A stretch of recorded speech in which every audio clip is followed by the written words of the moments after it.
Ada satu pertanyaan nih yang terus kepikiran dari laporan yang Anda kasih kemarin. Kalau hubungan malah bikin kita kehilangan diri, hubungan itu masih pantas dipertahanin nggak sih? Selamat datang di Deep Dive kita. Kita mau coba bongkar bareng-bareng soal kehilangan diri ini ya. Kapan sih sebuah hubungan mulai ngerusak identitas kita? Dan apa artinya itu semua? Oke, kita langsung aja ya. Apa sih sebenarnya kehilangan diri ini? Di laporan Anda disebut, ini bukan cuma soal sedih doang ya, tapi lebih kayak kita putus hubungan sama hal-hal penting diri kita. Minat, nilai, tujuan hidup gitu.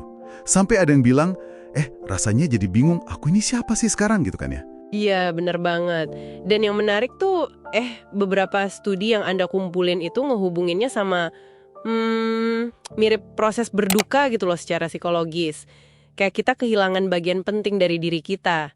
Ini nyambung sama teorinya Erik Erikson juga yang ada di salah satu artikel. Kalau identitas diri kita kabur, jadi susah banget ngambil keputusan, nentuin mau ngapain ke depannya. Di laporan Anda kan ada data survei itu, lebih dari separuh responden yang ngerasa hilang diri itu juga ngelaporin motivasinya turun drastis, ngerasa nggak berharga, gitu. Wah, itu poin penting banget. Terus, gimana tanda-tandanya kalau ini mulai kejadian ke kita? Yang jelas mungkin kayak ngerasa nggak bisa jadi diri sendiri ya, atau mungkin ngerasa harus selalu dapat persetujuan pasangan terus. Tapi di catatan Anda juga ada tanda-tanda yang lebih halus ya. Kayak misalnya tanpa sadar kita jadi sering minjem opini pasangan. Atau hobi yang dulu kita suka banget, tiba-tiba kok jadi nggak seru lagi. Itu termasuk juga ya? Nah, tepat sekali. Justru yang halus-halus itu yang sering nggak kita sadari. Perlu waspada juga kalau misalnya kita terus-terusan ngerasa nggak pernah cukup baik buat pasangan, atau kebutuhan kita sendiri tuh selalu dikesampingkan. Sering muncul rasa bersalah nggak sih kalau kita coba prioritasin diri sendiri? Oh iya, benar juga. Nah itu sinyal kuat tuh. Salah satu artikel Anda ngebedain banget nih. Kompromi sehat itu kan dua arah ya, saling ngobrol, saling nyesuain, tapi nggak kehilangan diri. Kalau pengorbanan diri yang sampai ngerusak identitas itu biasanya cuma satu arah. Kita terus-terusan motong bagian diri kita demi hubungan itu. Ini bukan lagi nyesuaiin diri, tapi kayak amputasi diri pelan-pelan. Waduh, di sini nih mulai kerasa seremnya ya. Berarti dampaknya ini serius banget dong. Bukan cuma soal perasaan gak enak sesaat gitu kan. Beberapa studi kasus di materi Anda itu kayaknya nunjukin konsekuensi yang lumayan berat ya. Berat banget. Secara konsisten ini pasti bakal ngerusak harga diri, merusak kepercayaan diri. Salah satu riset yang Anda share itu ngehubungin langsung kondisi ini sama risiko stres kronis, gangguan cemas, bahkan bisa sampai depresi. Ada data juga soal isolasi sosial. Orang jadi cenderung narik diri dari teman, dari keluarga. Padahal kan support system itu penting banget ya. Iya benar. Negativitas dari hubungan yang model begini tuh bisa nyebar kemana-mana, kayak tinta tumpah gitu. Kena ke kerjaan, kena ke kesehatan fisik juga. Saya lihat beberapa sumber Anda itu nekenin banget soal pentingnya punya fondasi internal yang kuat ya.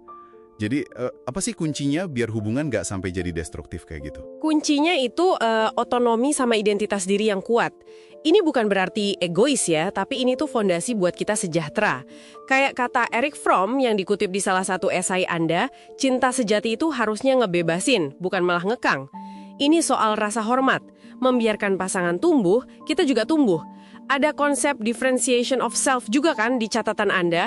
Itu relevan banget. Kemampuan buat nyimbangin antara dekat secara emosi tapi tetap mandiri. Oh, jadi bisa dekat tapi tetap punya diri sendiri gitu ya? Iya, betul. Contohnya nih, pasangan yang bisa dukung penuh mimpi pasangannya meskipun itu bikin tantangan baru buat hubungan mereka. Kenapa? Karena masing-masing punya rasa aman sama dirinya sendiri. Hubungan sehat itu kalau dirangkum dari materi Anda, ya cirinya komunikasi jujur, saling percaya, ada batasan atau boundaries yang jelas dan dihargai, saling dukung buat berkembang, dan yang paling penting, kita bisa bebas jadi diri sendiri. Ngomongin batasan nih, ada bagian di laporan Anda yang ngebahas titik di mana hubungan kayaknya udah nggak bisa diselamatin lagi. Kapan sih sebuah hubungan itu benar-benar udah nggak layak dipertahanin menurut temuan-temuan itu? Nah, sumber-sumber Anda ini cukup jelas sih soal ini. Kalau udah ada pola perilaku yang rusak, jelas, dan terus berulang. Ini termasuk misalnya kontrol yang berlebihan. Di laporan Anda ada contohnya kan, kayak ngontrol keuangan, ngontrol siapa aja teman kita di sosmed, terus kekerasan. Mau itu verbal yang ngerendahin terus-terusan, apalagi fisik.